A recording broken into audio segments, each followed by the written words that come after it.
What if I told you that the future King of England was secretly lobbying ministers, pushing for changes to the law, and signing his letters with a Black Spider signature? And worse, he didn't want you to know about it. Like and subscribe before we continue.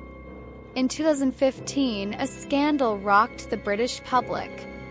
The Guardian newspaper won a legal battle.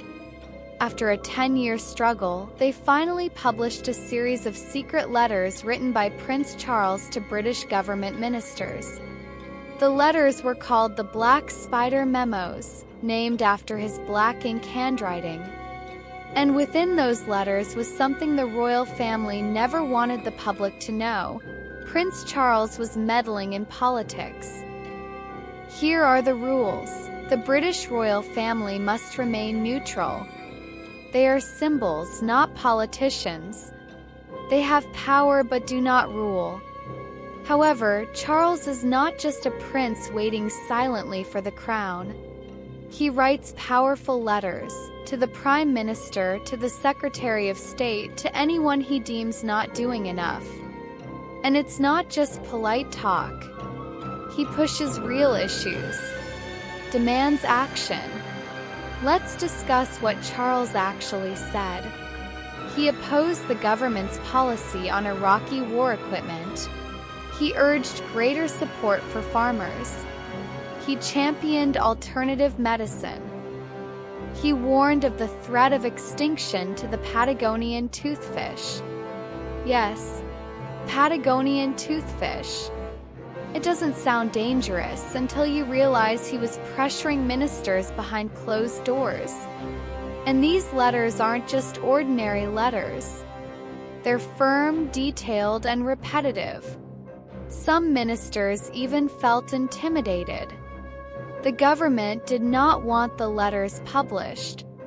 They said it would undermine Charles's role as future king. Tony Blair's ministers fought hard to keep them secret.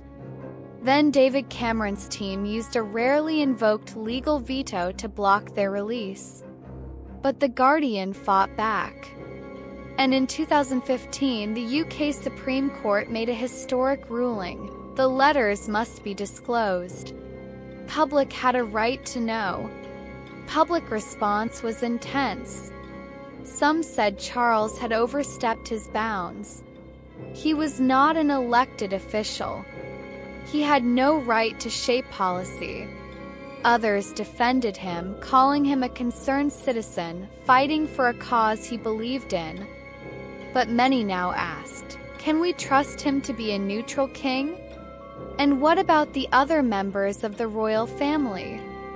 Are they doing the same but better at hiding it? Here's the twist. Despite all the commotion, the memos don't prove he had real power. Ministers often ignored him. Some even mocked him. But critics say that's not the point. The act of trying to influence, of getting involved in politics, was already a problem. And here's the more frightening part. If these letters hadn't leaked, we would never have known. For decades, Charles walked a tightrope.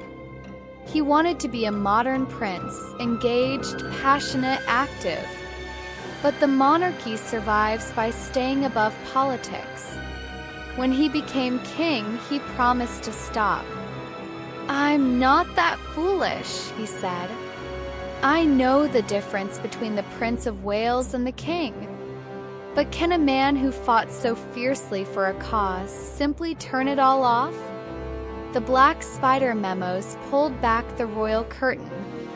They showed us a prince who wasn't content to be silent, who took risks, who tried to shape the country his way. Was he out of line? Or was he exactly what a leader should be? And here's the question no one dares ask. If he did it in secret before, what else might we never know about the crown? What do you think? Should royals speak up or stay silent forever? Drop your thoughts in the comments.